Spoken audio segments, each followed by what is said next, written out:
আসসালামু আলাইকুম, শুভ দুপুরের শুভেচ্ছা রইল। আজ রান্না করতেছি ইলিশ পোলাও। তো তার জন্য আমি কয়েক পিস ইলিশ নিয়েছি আর একটা পাত্রে একটু দই ঢেলে দিয়ে তার মধ্যে দিয়ে দিচ্ছি আদা পেস্ট, রসুন পেস্ট, কাঁচামরিচ পেস্ট, ধনিয়ার গুঁড়ো, জিরার গুঁড়ো আর লাল মরিচের গুঁড়ো। তো এটা দিয়ে আমি ভালো করে মিলিয়ে নিচ্ছি, মিলে একটা পেস্ট বানিয়ে নিচ্ছি। আর এই পেস্টটা যখন বানানো হয়ে যাবে তার মধ্যে আমি দিয়ে দেব ইলিশ মাছটা, আর এর মধ্যে দিয়ে দিলাম স্বাদমতো লবণ দিয়ে ভালো করে মিলিয়ে নিয়ে আমি দিয়ে দিচ্ছি ইলিশ মাছটা। তো এটাকে আমি ভালো করে ম্যারিনেট করে 10 থেকে 15 মিনিটের মতো রেখে দিব, যাতে এর মধ্যে লবণ মরিচ সব কিছু ভালো করে ঢুকে যায়। তারপরে আমি এখানে চুলায় বেশি তেল দিয়ে একটু বেরেস্তা ভেজে নিচ্ছি। তো বেরেস্তা যখন ভাজা হয়ে যাবে তখন আমি এটাকে একটা প্লেটে রেখে দিচ্ছি।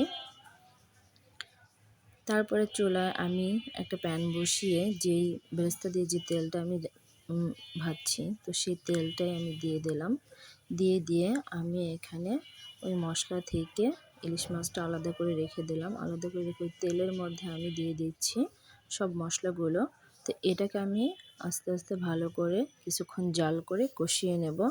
আর যখন কষানো হয়ে যাবে, মশলা থেকে তেলটা ছেড়ে দেবে, তখন বুঝতে হবে যে এটা কষানো হয়ে গেছে। তো দেখেন আমার কিন্তু তেলটা ছেড়ে দিচ্ছে। এখন আমি এর মধ্যে দিয়ে দিচ্ছি ইলিশ মাছটা। তো ইলিশটা দিয়ে আমি এখানে 5-6 মিনিটের মতো কষিয়ে নেব। আর যখন কষানো হয়ে যাবে তখন আমি মাছটাকে এখান থেকে উঠিয়ে নেব। আর এটা খুব সাবধানে করতে হবে যাতে মাছটা ভেঙে না যায়। তো আমি মাছটা সব উঠিয়ে নিচ্ছি। তো এটাকে আলাদা করে রেখে আমি ওই মশলার মধ্যে দিয়ে দিচ্ছি কিছু বেরেস্তা দিয়ে আমি এটাকে ছাট করে রেখে দেব। এর মধ্যে বেরেস্তাটা মশলার সাথে ছেট হয়ে যাবে। তো এটাকে আমি ছাট করে রেখে দিয়ে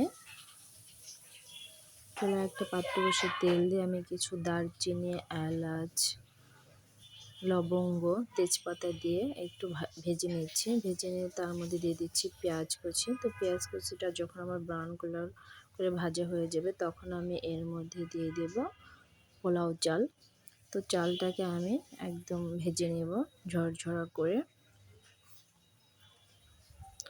তো যখন আমার চালটা ভাজা হয়ে যাবে তখন আমি এর মধ্যে দিয়ে দেব যে মশলাটাকে আমি ছাট করে রেখেছিলাম ইলিশের, সেই মশলাটা আমি এর মধ্যে দিয়ে ভালো করে মিলিয়ে নেব। আর ইলিশ পোলাও কার না খেতে ভালো লাগে বলেন?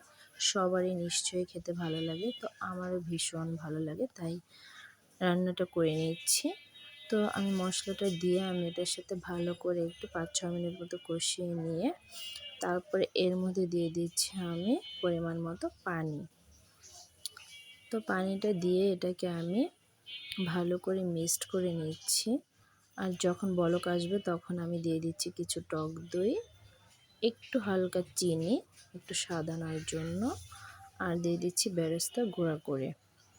তারপরে এর মধ্যে দিয়ে দিচ্ছি কাঁচামরিচ দিলে একটা ফ্লেভারটা অনেক সুন্দর হয়। তো দেখেন আমার পোলাওটা কিন্তু হয়ে গেছে।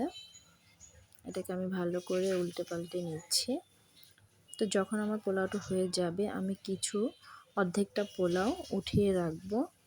উঠিয়ে নিয়ে আমি সুন্দর করে যে মাছটা কষিয়ে রেখেছিলাম সেই মাছটা একটা একটা করে সুন্দর করে ভাতের উপর দিয়ে ছড়িয়ে দেব। দিয়ে তার উপর দিয়ে আমি দিয়ে দিচ্ছি যে পোলাওটা উঠিয়ে রেখেছিলাম সেই পোলাওটা দিয়ে তারপরে এভাবে চাপ দিয়ে আমি কিছুক্ষণ ভাপে রেখে দেব।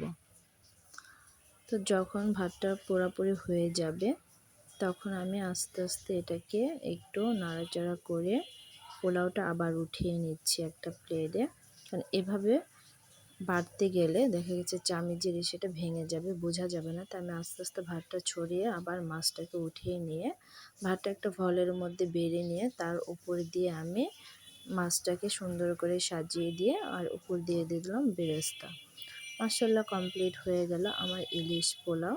তো আমার ইলিশ পোলাও রেসিপিটা যদি আপনাদের ভালো লাগে প্লিজ একটা লাইক, কমেন্ট, শেয়ার করে দিবেন। আর যারা ইউটিউব থেকে দেখবেন প্লিজ একটা সাবস্ক্রাইব করে দিবেন। আল্লাহ হাফেজ।